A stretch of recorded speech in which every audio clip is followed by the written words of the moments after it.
juga kalau Pak Ali ada. Aku ya saya sedikit pengen berbagi gitu ketika saya di tunanetra itu Pak. Nah itu aja sih sebenarnya, saya pengen berbagi aja gitu Pak. Kalau saya mampu, kalau saya nggak mampu saya pun mundur Pak. Saya tahu dengan mampu. Saya berharap Pak Jenengan sekarang ikut berhias dan saya memberikan kepercayaan kepada Mas Aziz kalau bisa di setiap hari Sabtu memberikan tausiahnya, memberikan istilahnya semangat mental buat semuanya. Hari ini saya tadi menyampaikan tentang sholawat, terus kemudian saya talqin tentang la ilaha illallah Muhammadur Rasulullah. Mereka nangis semuanya, Mas. Mereka butuh diberikan pendekatan secara dari hati ke hati personal. Habis kita talqin la ilaha illallah, terus kemudian saya ceritakan walaupun di depan Anda kanjengan semua sedang merasa gelap, tapi sebetulnya hati-hatinya itu terang semuanya. Tahu Mas Dimas itu teriak-teriak mamanya, mama saya takut, mama saya takut. Sebetulnya mereka itu kurang kekuatan mental aja daripada diri mereka. Biar percayaan dirinya mulai timbul.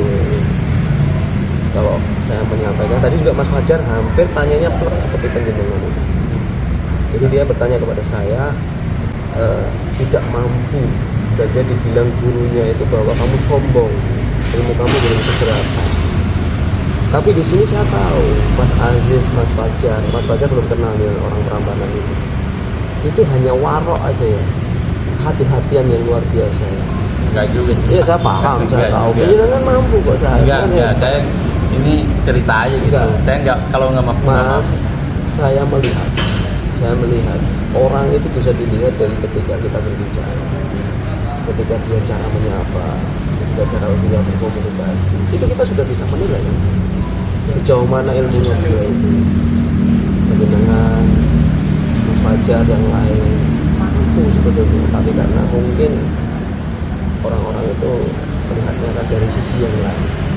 Saya berharap mulai sekarang Mas Aziz besok ke depan membantu kami ya, untuk kita sebenarnya, untuk semuanya, buat saya juga. Saya merasa saya pengen mendapatkan ilmu dari penjenengan juga.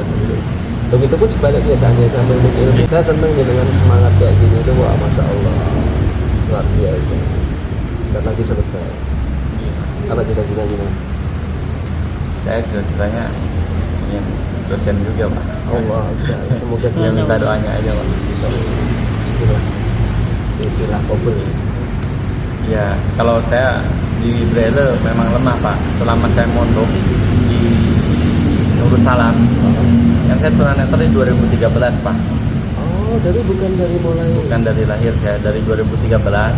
SMP saya udah mondok dari SMP Pak. Saya mondok dari SMP, terus 2013 pas itu tuh kejadian itu saya berhenti 3 tahun. Saya berhenti 3 tahun itu, dropnya paling totalnya 1,5 tahun Pak. 1,5 tahun lagi saya setengah tahun ikut organisasi di Bandung Pak. Setengah tahun. Terus 1 tahun lagi saya masuk SLB Pak. Nah, habis masuk SLB itu saya mondok selama 4 tahun di Ciamis, pondok Ustadz Wahyudin. Nah, Ustadz Wahyudin selepas itu saya pengabdian di Malang Pak, di Singosari. Selama 6 bulan, harusnya setahun tapi saya resign 6 bulan saja. Terus saya pindah ke Purworejo Pak, 6 bulan. Purworejo. Oke. Habis di Purworejo baru saya mondok lagi di Tegal Pak, di Darul Mutakin. Nah itu dari gua di sana mondok lagi, tapi di sana Pak khusus kafir. Habis itu saya pindah ke sini, ke Setin, ke Al-Mumin, ke Nuruki. Lanjut semester 5. Nah, sampai sekarang Pak. Itu ceritanya tuh. Ya. Jadi saya tunanetranya di 2013 lahir, alhamdulillah masih bisa lihat Pak. Ceritanya. Gitu. Sering. Kalau keluarga masih alhamdulillah masih Pak. Bapak Ibu masih Pak. Berapa bersaudara? 2 bersaudara Pak. Kakak, adik? Kakak Pak. Di mana sekarang? Di Bandung Pak. Di Bandung. Beliau sebagai sekarang aktivitasnya kerja biasa. Kalau Bapak Ibu di rumah? Di rumah Bapak kerja, ibu di rumah tangga. Bapak kerja di mana Mas? Bapak di bengkel Pak. Oh, di bengkel. Ya, bengkel bubut Pak. Oke. Ya. Kalau kakak jahit pak. Jahit. Ini sampai semester berapa sekarang ini? Semester 7 pak. Semester 7 ya? Skripsi habis ini ya? Iya. Ambil jurusan apa? Bahasa Arab pak. Bahasa Allah. Bisa ngelesin kan? Iya pak. Ya kita belajar sama-sama sama anak-anak yang tunanetra yang ada. Enggak, maksud saya seperti ini. Kalau Mas Aziz mampu, kenapa enggak kok hanya cuma tunanetra? Kalau bisa ya Ya, ini semua. ya saya pengennya itu misalnya gambaran saya gitu, tapi ini cerita saja gitu. Enggak apa-apa, cerita aja, curhat semuanya. Ngomong saya. Jadi saya tuh pengennya tuh dulu saya punya cita-cita, saya tuh pengen kekurangan saya ini jadi kelebihan saya pak. Jadi ya saya tuh ya sudah sih sekarang udah mulai saya kerasa gitu cita-cita ini saya tuh jadi motivasi bagi yang lain. Nah sekarang udah mulai dari dulu sudah mulai saya kerasa dengan kekurangan ini ada yang bisa berbagi baik dari nasihat atau dalam segi ibadah atau dalam segi berbicara di depan itu. Kemarin sudah banyak kesempatan gitu pak. Nah, saya pengennya kalau serius di yayasan ini, saya insya Allah saya atas nama yayasan saya ngisi misal ngisi di masjid itu ngisi bapak misalnya.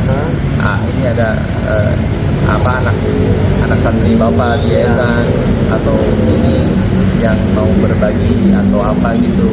Nah, di bawah yayasan. Ya, harapan saya seperti itu.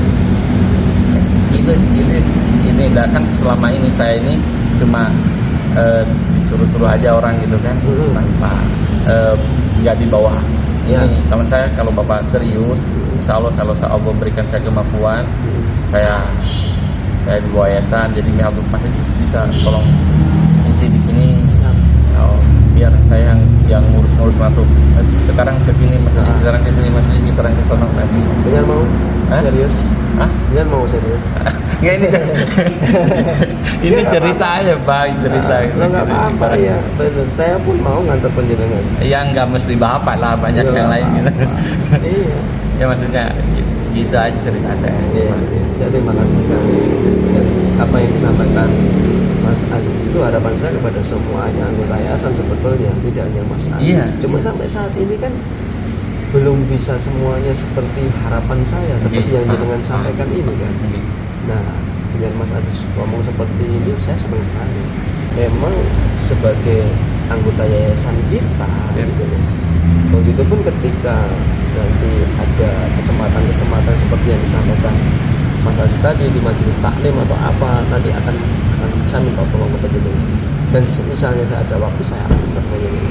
Ya nggak mesti sama bapak. Iya, ada Mas Erik juga. Mas Erik kemarin kan juga telepon saya. Nanti Mas Aziz saya jemput. Mas Aziz baru KKN dan seperti itu.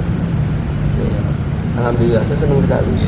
Dan mulai hari ini, start hari ini pun kita menyampaikan bahwa yayasan ini juga milik penjenengan juga.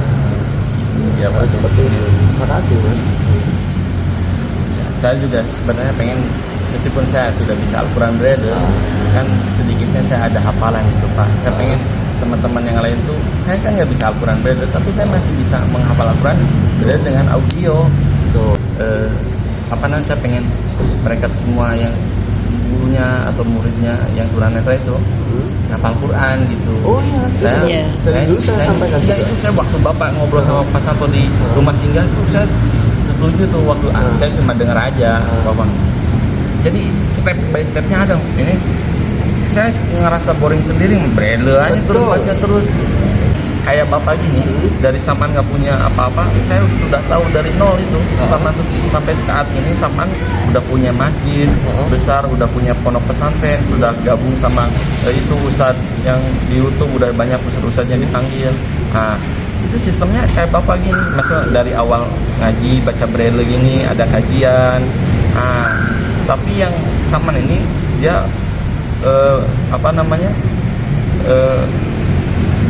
bererat hubungan dengan lembaga-lembaga yang menyediakan disabilitas tunanetra seperti WG. Dia ambil santri WG satu mobil untuk datang ke tempat Saman. Kalau kita kan ngambil di tempat yang individu ya, rumah ke rumah gitu. Betul. Nah, kalau Saman itu dia ngambil di tempat yang kan di sini ada Pak yang tunanetra khusus. Gimana? Datang ke sana, di sana ada santrinya, ada muridnya tuh 50 orang. Oh iya. Nah, itu kan bisa kita naruh mobil terus mereka pada naik ke mobil itu datang ke tempat kita ngisi kajian setiap Iya, Sabtu gitu. Betul. Saya kan harapan saya seperti itu Mas Aziz. Iya Pak. Cuman sampai saat ini kan saya nggak ngerti. Taunya hanya orang-orang yang selama ini kita kunjungi. Kemudian yang mereka yang datang. Kalau misalnya ada seperti itu kan lebih mengenakan. Iya, lebih Dia- simpel kan Pak. Iya, dia ngumpul di mana, kemudian kita jemput bareng-bareng, atau kita adakan kajiannya atau majelisnya di situ pun tidak ada permasalahan gitu. Kayaknya tadi saya berinisiatif, saya kasihkan Al-Quran, terus kemudian saya buat target mereka. Satu hari kamu baca satu ruko, tapi satu atau dua ruko, tapi bacaan sama terjemahannya. Kemudian orang tuanya atau dianya sendiri itu mengabsenkan. Hari ini saya baca Al-Baqarah ayat 1 sampai 7 misalnya satu ruko, kemudian saya kirim. Terus kemudian tahapan-tahapan itu sampai khatam dulu. Kemudian tahapan berikutnya kita mencoba untuk ke hafalan, penghafal. Mulai dari juz 30 dulu lah misalnya, kemudian naik mulai dari 1, 2 dan 3. Metode itu yang sebenarnya akan saya inginkan. Iya Pak. Suatu saat seperti yang Mas tadi bilang, ada kajian atau majelis apapun itu penjenengan harus membawa nama yang saya betul-betul mau. Iya. Dan saya senang. Dan semoga nanti dengan seperti ini disabilitas yang lain itu bisa ngumpul kembali gitu loh. Bukan berarti kita mencari nama enggak Mas, enggak. Cuman mereka biar yang mulanya tidak bisa menjadi bisa. Dan tadi Mas Aziz kan juga bilang lemah di Braille, mungkin di situ juga menguatkan di Braille. Ada sih beberapa guru yang saya lihat memang sudah kuat di Braille-nya, cuman secara hafalannya belum. Itu kan bagian saling mengisikan Mas. Nanti Mas Aziz yang hafal. Makasih Mas Aziz. Nah, mulai dari detik ini saya minta berharap kalau Sabtu besok nggak bisa deh. Ya bisa Pak selama KKN sampai Sama kan nggak apa-apa ya. Iya. Nggak apa-apa. Nanti misalnya saya minta kadang tak kesini. Gitu Mas Aziz.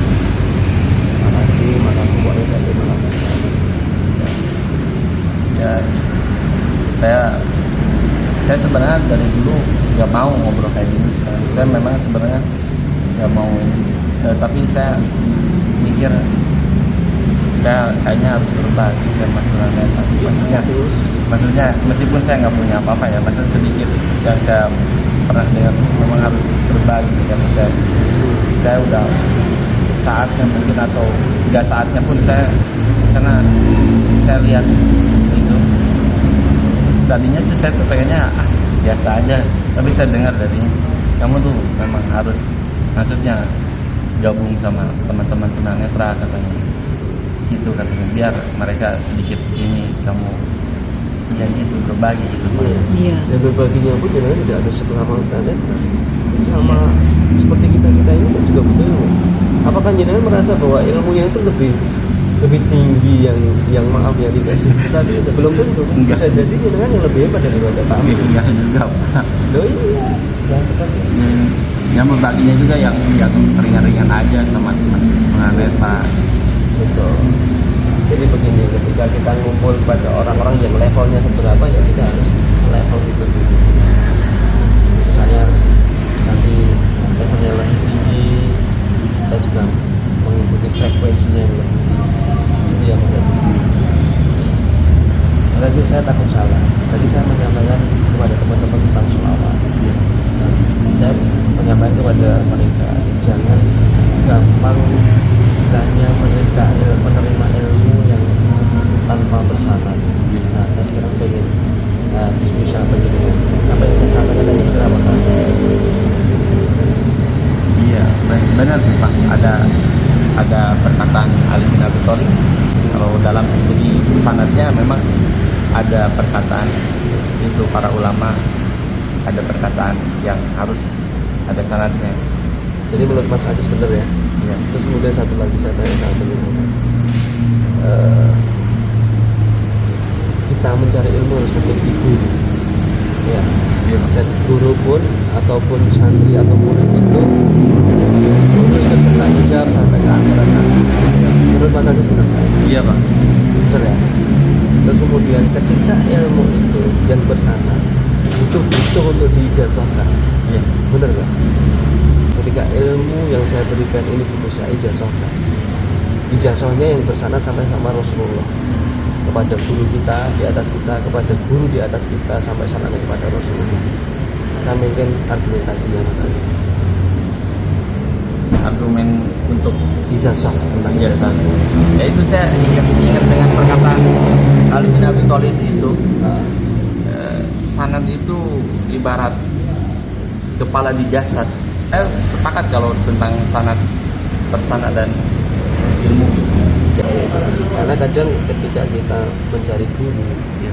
kemudian dia memberikan keilmuannya kepada kita, dan dia